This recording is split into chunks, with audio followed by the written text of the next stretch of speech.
So, in January 1933, Hitler is chosen to be Chancellor, and then a number of things happen that allow Hitler to really take apart democracy. So, on the 27th of February 1933, the German Parliament, the Reichstag, is burnt down. A communist, Marinus van der Lubbe, is accused of the crime. Whether he did or not, we don't really know. Hitler uses it, though, to pass a law called the Law for the Protection of People and State, which starts to restrict people's freedoms.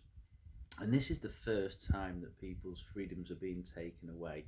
So this is the first step towards dictatorship, where one person is ruling. So the Law for the Protection of People and State is passed, and that is used to make it harder for other political parties to fight the next election, especially for the Communist Party. So then, in March 1933,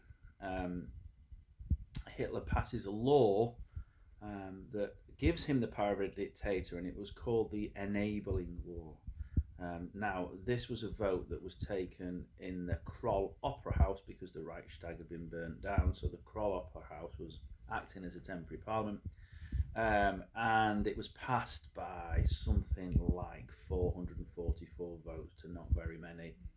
The SA were in the Opera House. It was very clear that they were going to beat up anyone who opposed the law. So the Enabling Act was passed in March 1933. This literally enabled Hitler to pass any law that he wanted.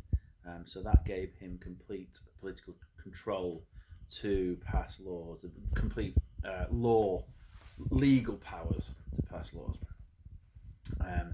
So then you've then got Hitler, something called bringing Germany into line. And bringing Germany into line means that Hitler shuts down opposition political parties, shuts down trade unions, shuts down state parliaments, and then reopens them with a majority of Nazis. So that you have got Hitler using the Enabling Law to shut down other political parties. So then the only party that exists is the Nazi Party, and this is the start of what's called a totalitarian state, where the Nazis are in total control. So then Hitler has got the Enabling Law, legal power. There's no opposition, and then Hitler goes after the leadership of the SA. Now that might seem a strange thing to do. The SA, the brown shirts, had helped Hitler get to power. However, their leader, Ernst Röhm, was probably a bit more of a socialist than Hitler, and wanted to merge the SA with the army, which alarmed army generals and also alarmed Hitler, because in theory the military power could be used against Hitler. So in late June 1934, Hitler and the SS move swiftly, arrest various leaders of the SA, such as Ernst Röhm, and execute them. And that gives Hitler even more power. Okay. Then, in August 1934, President Hindenburg dies, and he was like the only remnant from the old Weimar Republic. So then Hitler gives himself the title of Führer, which means leader or guide or pilot.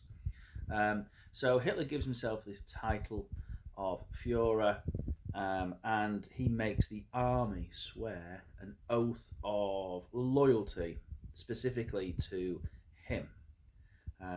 So now Hitler has complete political and military control. So if we go through them again, he sent some through some notes, and there were some letters that Johnny rarely eats bananas, nasty, horrible fruit, and they relate to January. Hitler becomes Chancellor, January 33. The R is the Reichstag fire. The E is the Enabling Law. The B is bringing Germany into line, the political parties. Not easy to remember all of this. So The N is the Night of the Long Knives. The H is Hindenburg's death, and F is the Führer. And that I think it's called a mnemonic, isn't it, or something like that. That Johnny rarely eats bananas, nasty, horrible fruit, is just a way of remembering the different steps that Hitler took to make himself dictator. So by the end of 1934, Hitler is in sole control of the whole of Germany and has set up a dictatorship. So he's the only person making any laws. I hope that makes sense.